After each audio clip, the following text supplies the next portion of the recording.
everybody. Welcome to a Wednesday. It is time now for your Berkshire Hathaway bi-weekly podcast. It is the Wednesday edition, and he's ready. He's standing by. I'm talking about realty expert Adam Helgeson. We'll talk with him right after this. Real estate can feel a lot like this, but you should expect more when you're buying or selling a home. You should feel taken care of by someone who can turn jitters into someone with the tools and knowledge to help you find the one or sell yours. We'll take it. Someone who can make real estate feel less like that and more like this. That's Home Services.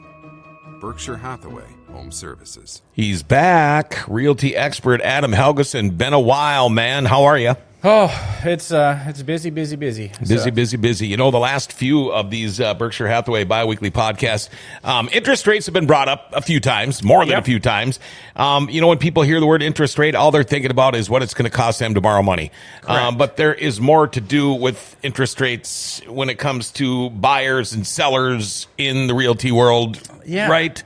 Yeah, I mean, interest rates are something that's always in the news, right? But they're barely broken down in a way that actually makes sense.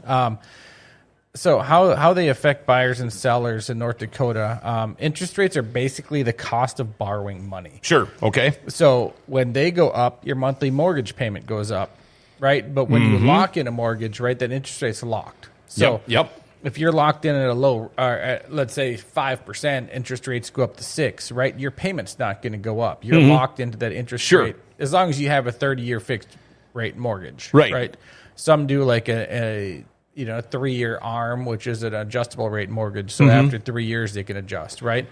But when you're shopping and interest rates go up, that means your monthly payment goes up.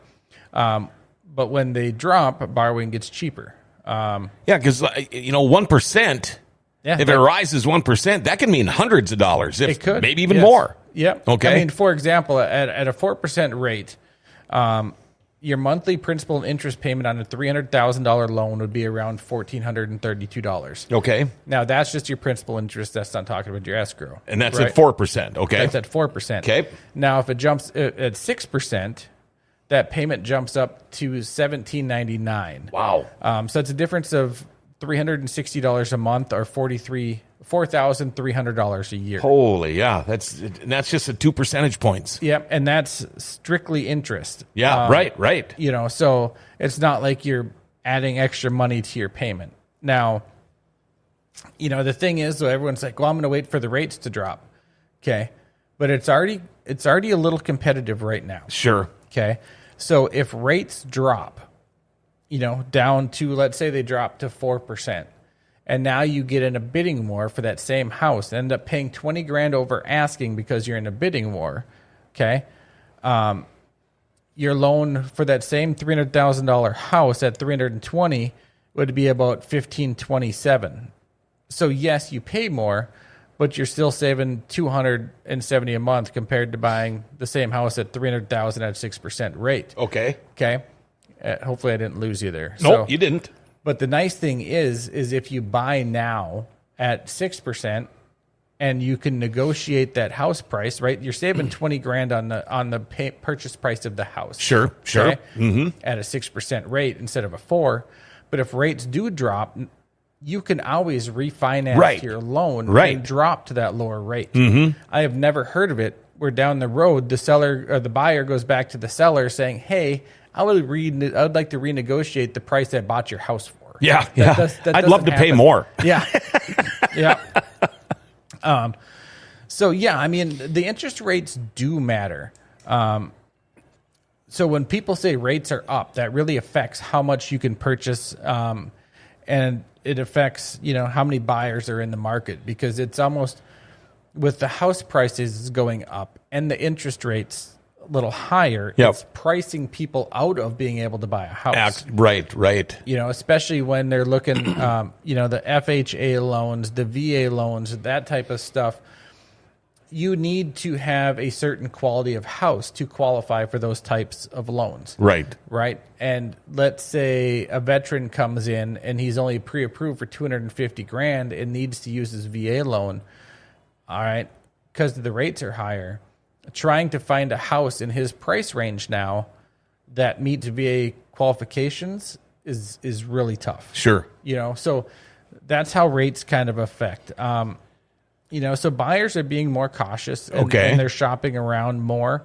We're seeing more rate buy downs or adjustable rate mortgages options, and longer term planning. Maybe people aren't going with the 15-year.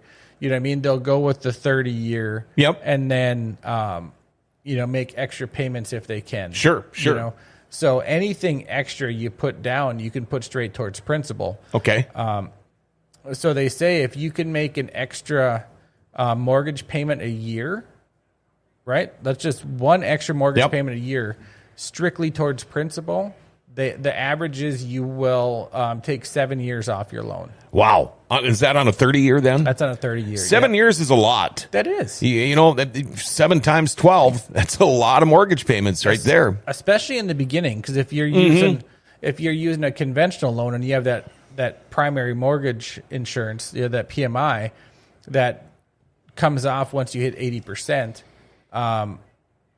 The first few payments, the majority of your payment for the first 2 years or so is going straight towards principal or straight towards interest, with only a little bit going towards principal, because the bank wants to earn their interest. They got to get their money. Yep. Right. Yep. So anything extra you can put down those first few years to bring that principal down, so you can get rid of that PMI, is huge. The VA buyers are a little different because they don't have that PMI. Okay. But they're still watching rates closely. Sure.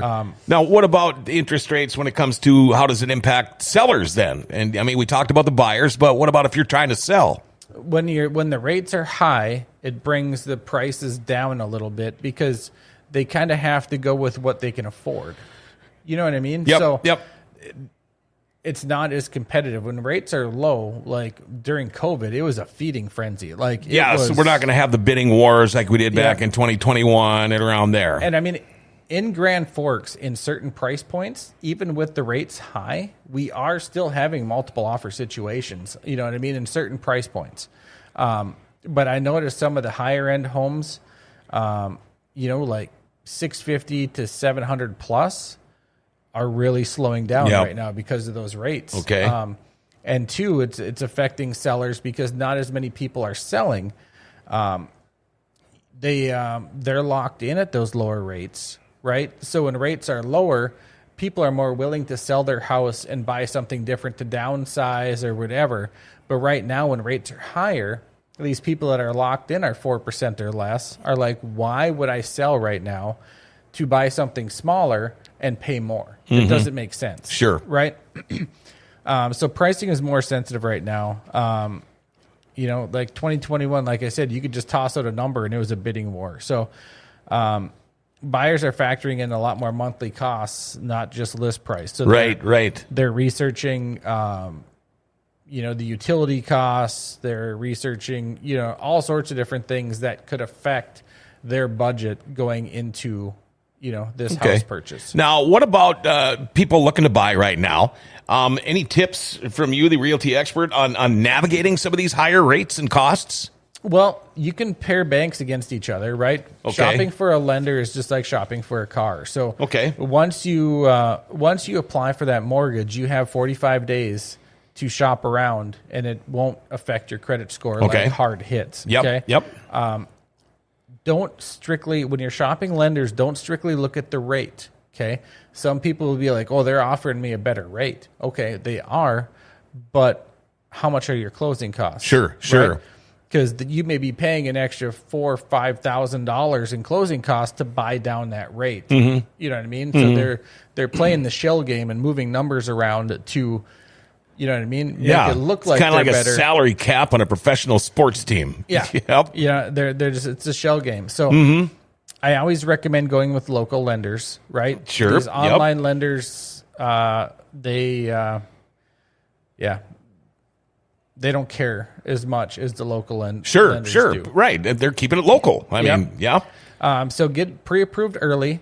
You can lock in your rate as soon as you're under contract, and then two. A lot of the local lenders will do a one-time float down. So let's say you lock in at 6%, and all of a sudden the rates drop to 5.75, they will float down to that 5.75 and relock once between. And that's lock. nice. Yep. Now, what about, there's a lot of people, and you would know more about this than anybody, but a lot of vets out there, spouses of vets, get a VA loan maybe, or a USDA options. Yep. So you can look at the USD, the VA loans if you qualify, is huge, because you don't have that PMI. You do have a VA funding fee. Your first initial use, I'm going to say it's 2.6%, then it goes up to 3.3%. The nice thing is, though, if you are a veteran and you have 10% of disability or more, that VA funding fee is waived. Oh, wow. Okay. So that's nice, because otherwise that's negative equity just rolled into the loan. The USDA option is similar. Anyone can do that. It's for rural development. It doesn't qualify in Grand Forks proper, but East Grand Forks qualifies, and all the small towns around here, rural properties, do qualify for the USDA loan. So there's lower rates, fewer fees. You can, local lenders too, if you have a brick and mortar store in the state of North Dakota, they can also help you with the North Dakota housing, which is through the Bank of North Dakota. Since we're the only state with our own state bank, we have a North Dakota housing program where you can combine North Dakota housing with VA, USDA, FHA, and they will, you can either take a lower rate, right, which helps, or they will help with startup fees, like a 3% closing costs or 3% down payment. And as long as you live in that residence for 8 years, you don't have to pay it back. It's prorated. Right? People worry too. They think about, okay, it's a $300,000 house, $300,000. You need to start thinking more about the month by month thing as far as your mortgage, and making sure you can still live in that house. Correct. Just because you're pre-approved for $300,000 doesn't mean you need to. You don't have to go spend it, right? I was joking. It's nice to live in a nice house, but when you're eating, hot dogs and ramen every night, and one night you can put some cayenne pepper in there and have Cajun, and the next night you put some oregano in there and you have Italian. You know what I mean? It's not worth having that. Been there, done that.